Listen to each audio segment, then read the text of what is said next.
Merhaba sevgili arkadaşlar, değerli dostlar, değerli takipçilerim. Annemin Örgü Dünyası evine hoş geldiniz. Annemin Örgü Dünyası evinden kucak dolusu sevgiler, selamlar. Bugün sizlerle harika, güzel bir iki şiş örgü modeli yapacağız. Bu güzel deseni sizlerle paylaşacağım. Şöyle orta kalınlıkta iki tane güzel ipim var arkadaşlar. Su mavisi ve beyaz. Sizlere bu iki rengimle harika bir model yapacağım. Sakın kaçırmayın, gerçekten muhteşem. Evet, bu güzel modeli yapabilmek için şöyle orta kalınlıktaki bir ipimle sevgili hanımlar 3,5 milim şişlerimi kullanıyorum. Sizler de hazırsanız hemen modelin yapılışına geçelim. Ne yaparsak yapalım modelin 2 ve 2'nin katlarından oluşacak arkadaşlar ilmeklerimiz.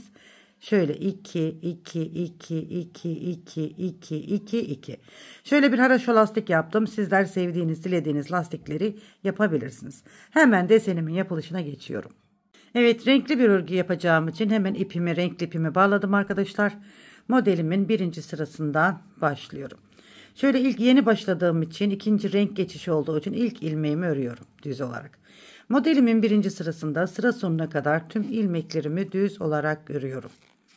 Evet sevgili hanımlar, kanalıma henüz abone olmadıysanız yorum ve beğenilerinizle kanalıma ve bana destek verirseniz çok mutlu olurum. Evet, hemen modelin birinci sırasındayız. Tüm ilmeklerimizi düz olarak örüyoruz. Çok gösterişli ve güzel bir model arkadaşlar. Herkesin yapmasını tavsiye ederim. Hem çocuklarda hem yetişkin örgülerinde muhteşem bir model. Evet, şöyle modelin birinci sırasını düz olarak ördüm. Modelin arka yüzündeyim ve ikinci sırasındayım. Modelimizin arka yüzünde kenar ilmeğimi örmeden aldım. Tüm ilmeklerimi sıra sonuna kadar ters olarak örüyorum.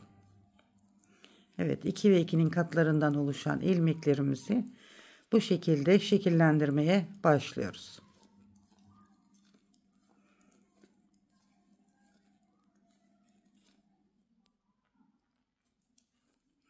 Modelimle ilgili düşüncelerinizi yorumlarda belirtirseniz çok sevinirim arkadaşlar.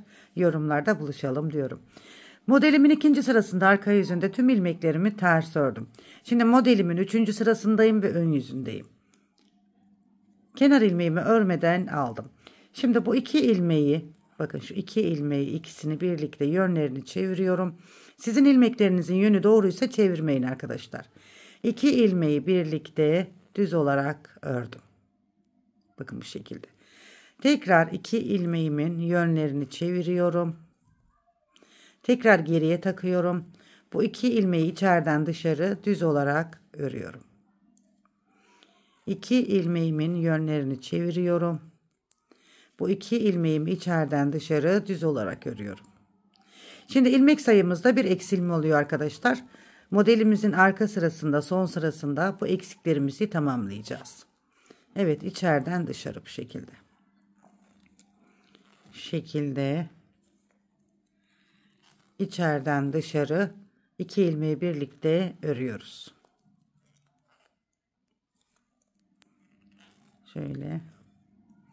Son kez yapalım. İki ilmeğimin yönlerini çeviriyorum. İkisini birlikte düz olarak ördüm. Kenar ilmeğimi de ters olarak ördüm. Evet, bakın ilmeklerimizde bir eksilme oldu. İlmek sayılarımız şimdi tek sayılar oldu. Evet, şimdi modelin arka yüzündeyim ve son sırasındayım. Şimdi kestiğimiz ilmeklerimizi tamamlayacağız arkadaşlar. Kenar ilmeğinden sonra hemen bir ilmek düz ördüm bakın. Hemen şu arada gördüğünüz şu ilmeği arkadaşlar, arada gördüğünüz ilmekten bir ilmek çıkaracağız ki modelimizin ilmek sayısı eski sayısına geri gelsin. Bakın bu şekilde düz olarak ördüm. Yanındaki ilmeğimi düz örüyorum. Tekrar bu şekilde bakın. İki ilmeğin arasındaki şu boşluktan girip bir ilmek alıyoruz. Sonra yanındaki ilmeği düz olarak örüyoruz. Bu iki ilmek arasındaki şu boşluktan bir ilmek alıyoruz. Yanındaki ilmeği düz olarak örüyoruz. İki ilmek arasındaki boşluktan bakın bir ilmek alıyoruz. İlmeğimizi düz olarak örüyoruz. Bu şekilde sıra sonuna kadar devam edecek. Şimdi sevgili hanımlar, buraya geldiğimizde bakın burada direkt kenar ilmeğinden sonra düz ilmek örmüştük. İlmek sayımızda bir eksilme olmasın diye hemen buradan da yine bakın şöyle açalım arasını. Şuradan bakın Gördüğünüz gibi bir ilmek alıyorum. Kenar ilmeğimi de ters olarak örüyorum. Evet, modelimizin son sırasında bu işlemi yaptık. Bakın 2 2 2 2 2 2 2 2. Yine 2 ve 2'nin katlarında ilmeklerimizi oluşturduk. Evet, bir modelimiz bu şekilde arkadaşlar. Şimdi renk geçişi yapacağım. İkinci rengimize geçeceğiz. Bakın bu şekilde model ilerledikçe kendini gösteriyor arkadaşlar. Çok güzel bir model. Şöyle kenar ilmeğimi renk geçişi olduğu için ördüm. Sıra sonuna kadar tüm ilmeklerimi düz olarak örüyorum bakın. İkinci modelin birinci sırasındayım. Çok kolay ve hızlı ilerleyen bir model. 2 şiş örgü modeli arkadaşlar. O kadar güzel şeyler yapabilirsiniz ki bu modelden. Yelekler, hırkalar, ceketler, yani patikler, pantolonlar. Aklınıza ne geliyorsa örebilirsiniz. 2 renkli evdeki artık iplerinizi değerlendirebilirsiniz. İkinci modelin birinci sırasında tüm ilmeklerimi düz ördüm. Şimdi modelin ikinci sırasındayım, arka sırasındayım. Burada da kenar ilmeğinden sonra tüm ilmeklerimi ters olarak örüyorum. İkinci modelin ikinci sırasındayız bakın. Hem kolay hem güzel hem hızlı ilerleyen, yeni öğrenen arkadaşlarımızın bile kolaylıkla yapabileceği çok şık bir model. Bayan örgülerinde kullanılabilir. Hem çocuk örgülerinde, bebek örgülerinde, yetişkin örgülerinde, anne kız örgülerinde, yani her yerde, çeyizlik yeleklerde, şallarda kullanabileceğiniz bir model. Evet, modelin ikinci sırasında arka yüzden ters ördük ikinci modelin. Şimdi modelimizin üçüncü sırasındayız ve ön yüzündeyiz. Kenar ilmeğimi örmeden aldım. Bakın 2 tane düz ilmeğim var. Şöyle yönlerini çeviriyorum. Kendime doğru çeviriyorum yani bakın. Şöyle şu şekilde içeriden dışarı 2 ilmeği birlikte örüyorum. Tekrar 2 ilmeğimin yönlerini çeviriyorum. Dediğim gibi sizin ilmeklerin yönü doğruysa çevirmenize gerek yok. Bu şekilde alırken size şu şekilde düz bir şekilde çıkıyorsa yön çevirmenize gerek yok. Ama benim yönlerimi çevirmem gerektiği için ben çeviriyorum. Evet, bu şekilde 2 ilmeklerimizi yine bakın ilmeklerimizi eksiltiyoruz. Arka sırasında bu eksilttiğimiz ilmekleri çoğaltacağız.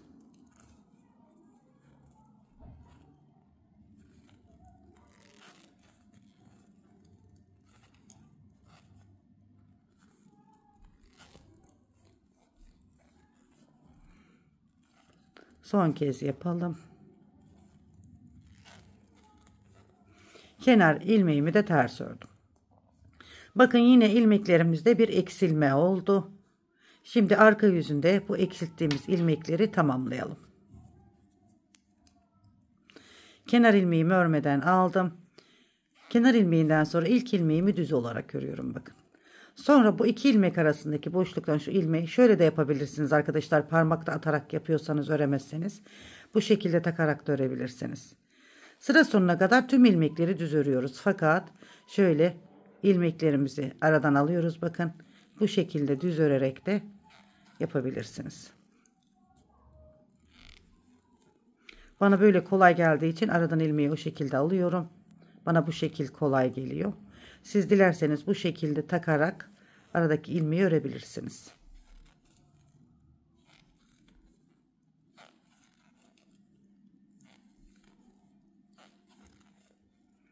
Hemen bakın, bu başta ilmek artışı yapmadığımız için biterken bunu unutmuyoruz ki ilmeğimizde eksilme olmasın. Evet, ben sizlere şöyle arkadaşlar 2 model anlatmış oldum. Birinci modeli nasıl başladıysam, ikinci modeli nasıl başladıysam, üçüncü modeli de aynı şekilde yaparak devam edeceğim. Bu şekilde modelimiz ilerleyip gidiyor arkadaşlar. Şimdi modelin ilerlemiş halini bir görelim. Evet sevgili hanımlar, bakın modeliniz ilerlediğinde böyle bir güzellik ortaya çıkacak. Gerçekten hem güzel hem şık hem de gösterişli. Şöyle bir hazır lastik uygulaması yaptım. Sizler de sevdiğiniz, dilediğiniz lastikleri yapabilirsiniz. Hem güzel hem şık oldu. Gerçekten beğeneceğinizi düşündüğüm hem güzel hem kolay bir model bakın. Bu deseni kaçırmayın. Çocuk örgülerinde, yetişkin örgülerinde kullanabileceğiniz, bayan örgülerinde kullanabileceğiniz harika bir model.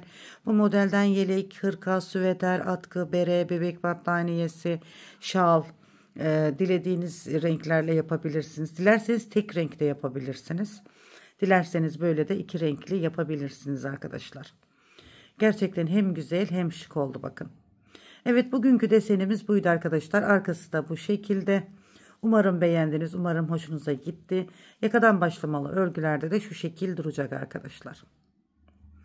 Evet, sizleri şimdi yorumlarda canı gönülden bekliyorum arkadaşlar. İnşallah modelimi beğenip beğenmediğinizi yorumlarda belirtirseniz çok çok mutlu olurum. Çok sevinirim.